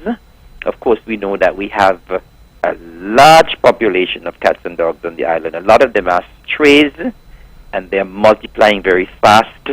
Of course, we know our livestock farmers have instances where their animals are being attacked by stray dogs and so on, and we want control of the dog population in particular. And so the good folks at Nevis Animal Speaks, they did an event, I think it was the Saturday and Sunday and Monday, and their target was 300 animals. I think they probably got close to that target or probably surpassed it. And so I want to congratulate them for the great work that they did. I mean, apparently they charge only $20 per animal, and I believe they had some great numbers. So congratulations to Janice Jensen and her husband and her entire team at Nevis Animal Speak. Thank you very much for that service, and congratulations as well. That institution is being used as an externship, I think that's the word, for one of the universities in Florida. And so we want to congratulate them on that achievement as well. And of course, Mr. Premier, good things, excellent things are happening on the island of Nevis. And we as an administration, we ought to be very proud. And the people of Nevis, you ought to be very proud of the significant and excellent strides that are being made by the island of Nevis. And you should be proud of the great work that is being done by your CCM administration. Thank you very much for that. Ably led by the sheriff himself. Well, all of us are playing our role, and that is what is so important, you know. Yes. All of us are playing our role. We are working as a unit, and I tell people that is a critical part of what we do. We're together. Of course. We work together. We're not in any type of one-upmanship or trying to undermine or back talk and bad talk, and I think that is important. Indeed. And I believe that as a team we have worked well. Yes. As I always say, we don't always get it right, but we get it right most of the times, and I think the people recognize that, and that is why they've stuck with us. So thank you very much, and kudos to you on all the excellent work that you're doing as well. Thank you, sir. All right. And you have a good night. Right. Thank you very much. To folks in Radio Land. Thanks. Good. Ladies and gentlemen, we have 20 minutes left. That was the Deputy Premier and Minister of Agriculture, et al., the Honorable Eric Evelyn, who's doing a lot.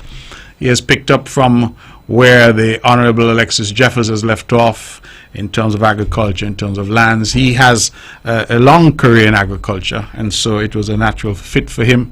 And I wanted that level of seriousness to attach to agriculture going forward, and he has certainly picked up that mantle and is running with it, and so I commend him.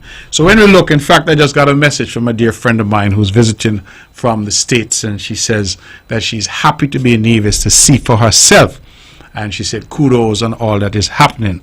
And I think that that's important, that we continue to talk about what is happening on the island. You know, if you go down to the Indian Castle Fruit Orchard and see that transformation under the leadership of Alexis, as he then was Minister of Agriculture, to take where people said things couldn't grow and create a Garden of Eden down there. 5,000 coconut palms were planted down there. I mean, it is unprecedented what we have done. You go down, you take a look at that. Don't take my word for it. Go and see for yourself.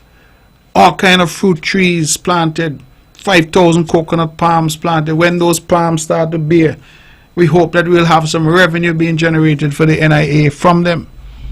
And let me put down the warning. No, nobody go down there got tea for a coconut. I want to make it very clear. We'll do what we need to do. Do not go down there go take up what you didn't put down. We have invested, and we want to be able to earn by making coconuts available to the public and to those who are selling coconuts. So do not go down and lift any. That is not acceptable. So we're doing that down there. We're hearing about the poultry that we're trying to do. We're hearing about the shade house technology. We're hearing about the investment in storage at the Langston Perry facility. These are the efforts that are going into this island. You hear about the water taxi facility, which has transformed transportation between these two islands. I was explaining to some investors the other day, I said, this thing is like Uber now. You're saying it's just how you call Uber, you call a water taxi. No problem, the guys are there in 5-7 minutes, you're home. And we have seen as a result the opening up of commerce between these two islands, where people from St. Kitts are coming over for their birthday parties, their dinners, vice versa, back and forth, music fest, back and forth. And we are now doing the reception area. We're going to be starting very shortly the parking area. As one caller said, it can't happen overnight, but we're doing things incrementally and we're getting it done. Good ideas that are impacting this island in a positive way. Let's go back to the phones. We have 16 minutes left. Good evening. You're on the mark. Hello? Hello, good night, Mr. Brantley. Yes, good evening. Well, it's so nice to hear you mentioning how you all developing in agriculture. Yes. But the farmers and St. Kitts having big problems, huge, gigantic problems. Imagine, since the last general election, the Minister of Agriculture have not yet met with the farmers. I hear this mentioning about the coconut tree that you all planted, you all want a return from the money that's being expended into that project. When I first came up on a mountain range, right, it passed me over a mile of pipe to get water in on my farm. But the man, we just start to be exporting our peppers to Canada. But presently now, man got cattle and everyone tied the animals, my fence, my land fence. And it's like, I can't get this problem solved. I got water, I got drip lines on my farm, I don't know who else to reach out to. The last person I did reach out to the ombudsman. Because in there, all we asking for is protection for our farms. For example, we're going into the dry season. The farmers who have water, who have irrigation, I believe these are the farmers they should be looking out too. Because if you want to reduce the import food bill, it's we who don't got to make it happen. But they ain't doing that. Man, tell you something, I'm realistic and very objective. The Minister of Agriculture was into farming before he went into politics. That is true. But it seems to me as though he got a whole mountainside and water, and he had no interest into the rest of the farmers and St. Kitts. And the Prime Minister was not to get involved in this. Because hello? Yeah, caller, let me ask you a question. You say you have water to your farm. Yeah. Okay. Well, what is it you're looking for then from the government in terms of partnership? The animals, the cattle there, that start being tied. No rope at all around them. They keep breaking down the fence. I keep building it back up. They keep breaking down the fence. They keep building it back up. So let me ask you. So let me ask you. The cattle don't have owner? Who and claim them? Oh, so they're just wild. Yeah, there's no rope, nothing at all around them. Oh, I see. People don't buy a cattle, right? I don't know your cattle. Just buy a cattle and let it loose. So, okay, so these are wild. So you can't trap them? Buy them the hardest thing to track, you know. Yeah. Owners can't control them. How could me? At this point in time in my life, I can't talk about lassoing them and them kind of things because I know the technique. Cause The simple thing is to this. Agriculture department that tranquilize the gun. I could tranquilize them and tie them. If you understand what I'm speaking of. Got you. Because the whole thing is saying, okay, we have reduced the food import bill by 2025. But then, look at it. We're in the 4th month of the year. And we ain't doing nothing at all about it. And may speak concerning about the wild pigs yet, you know. Okay. Now the monkeys. You got wild pigs too? But instead it's a heap of wild pig, you know. What? Okay. Well, the monkeys are a problem over here too. Hello? The monkeys are a problem over here too. What we have tried to do over here is part of the response has been the solar electric fence. They solving the problem, you know. And as I say, right, for the same monkeys, right? We got to create a sanctuary for them. We are not going to eliminate all. But put them in an area that they don't disturb the crop farmers. Because to me, in St. Kitts, they will send them over the Southeast Peninsula. The way people love them. They keep them as a pet. But they're destructive to the black people farm. Look at it, right?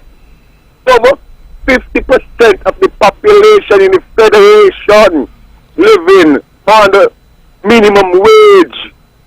The only how we could solve that, and St. Kitts have it a little better than you all. So we have already paid for our land. The land belongs to us. And it seems as though anyhow we get our hands on the land, the politician does not like it.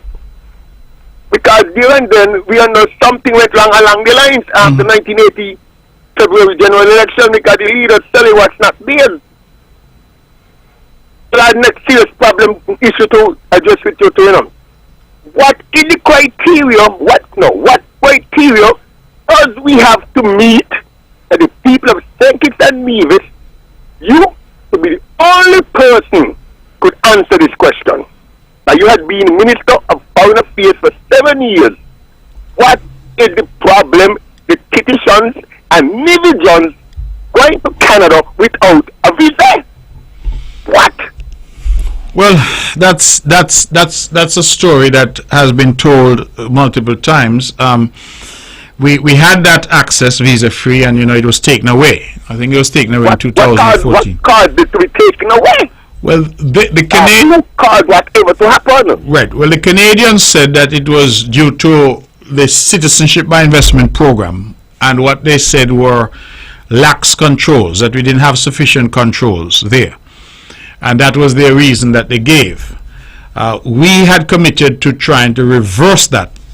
And I will tell you that we really made best efforts. I traveled to Canada more than once. We met, in fact, with the Canadian Prime Minister himself, Justin Trudeau, right here in Nevis. And they were not moved. They would not be moved at all. So they even then said that we had visas, and they said that we had to go to Barbados or to Trinidad to get fingerprinted for what they call the biometrics. Thankfully, we were able to persuade them to come to us. And so you would have realized recently, for example, they were at the Marriott taking fingerprints and all that for those who would have applied. So at least our people do not have to travel to Trinidad or Barbados unless it's an emergency. But you are correct. It is something that, in my view, we should never have lost, but that we lost it. We made all the changes they said they wanted us to make. We made them. All the things they said they wanted us to do, we did. And at the end of the day, they refuse to give us back that status of visa-free access. Because that is like a heavy load on us. Because if you could recall, back in the days, it was tied to England, but England was pulling away financial assistance to us was Canada. Was Canada was CEDAW. Yes, of course. If you could recall what CEDAW means. A Canadian something development agency. Exactly.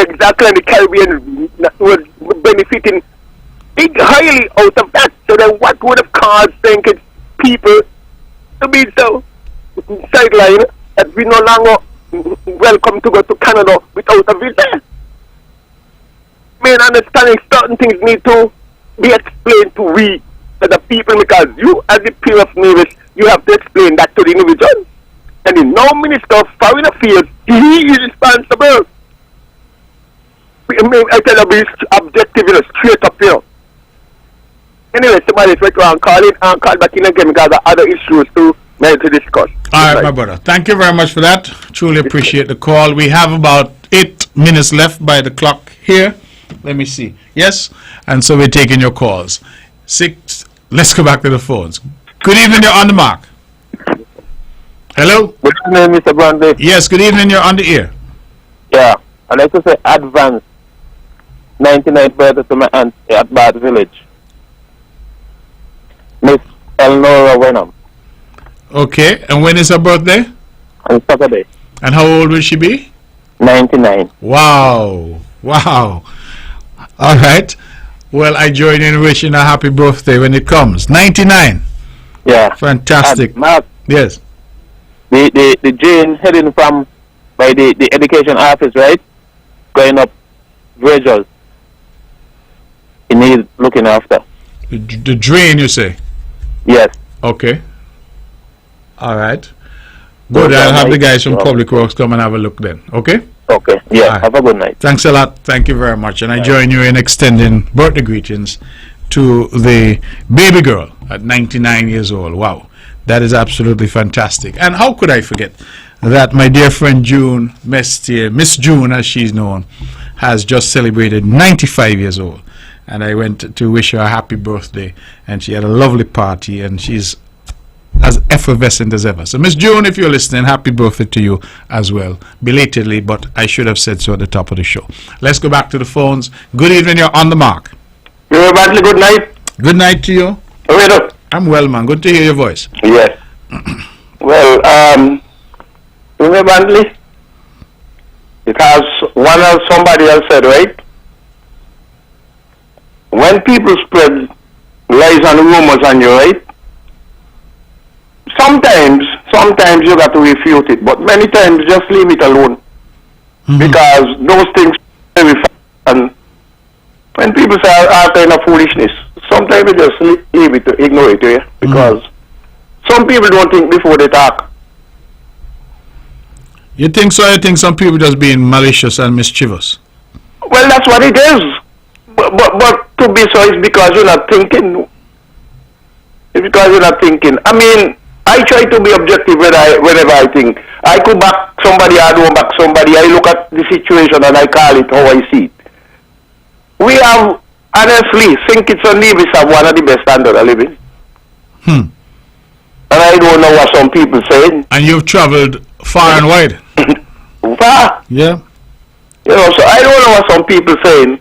I can agree that I believe sometimes you need to change one government and try the other one, but that doesn't mean you got to say all kind of thing bad about the country when it's not true. So when people say all kind of foolishness, sometimes leave it alone.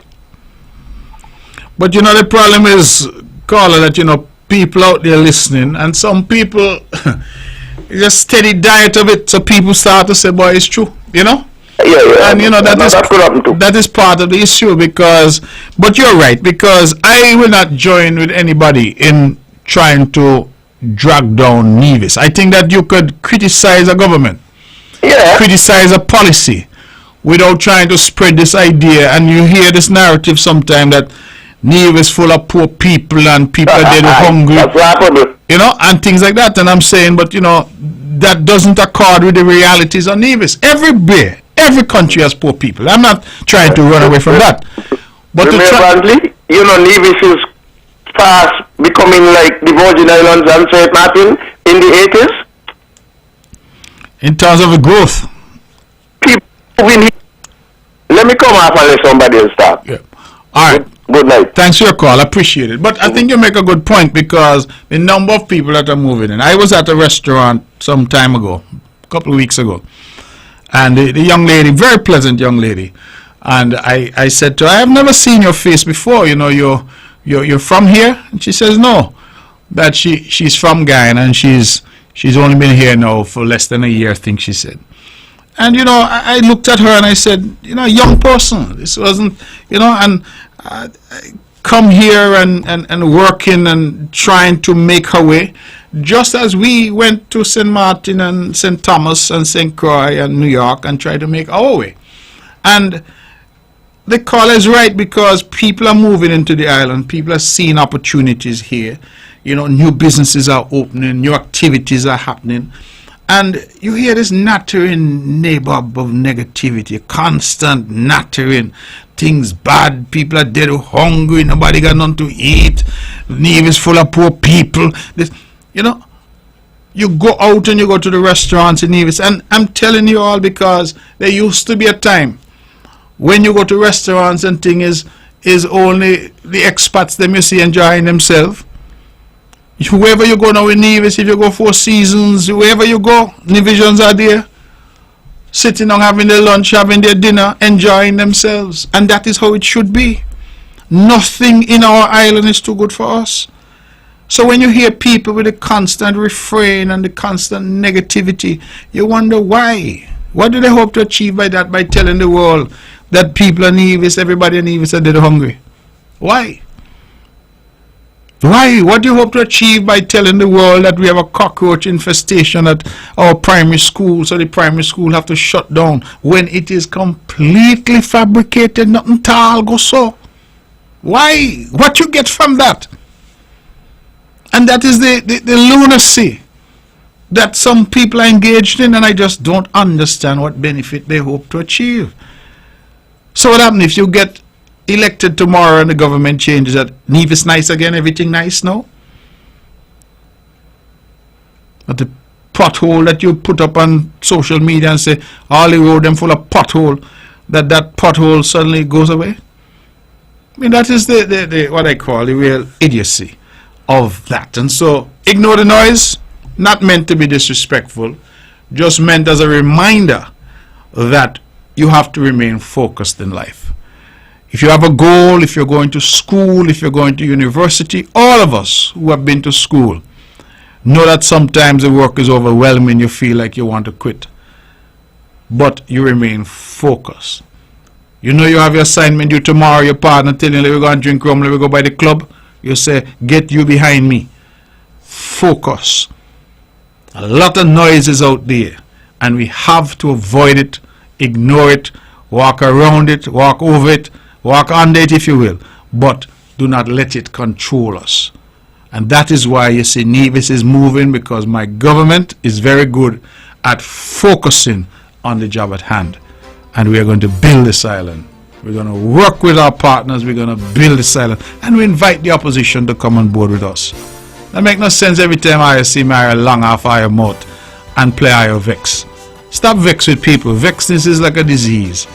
It causes you to look old and wrinkled and haggard before your time. Stop being so vexed and get on board and let us build the island. When election come again, you go out and you tell people whatever you want to tell them. Because guess what? You're still going to lose. That's our show. Thank you, ladies and gentlemen. The banner struck up. We have to go. We hope to see you next week, God willing. Good night. Sleep well. And this show is rebroadcast tomorrow, right here on One Radio at 1 p.m. Thank you. Good night, and God bless you.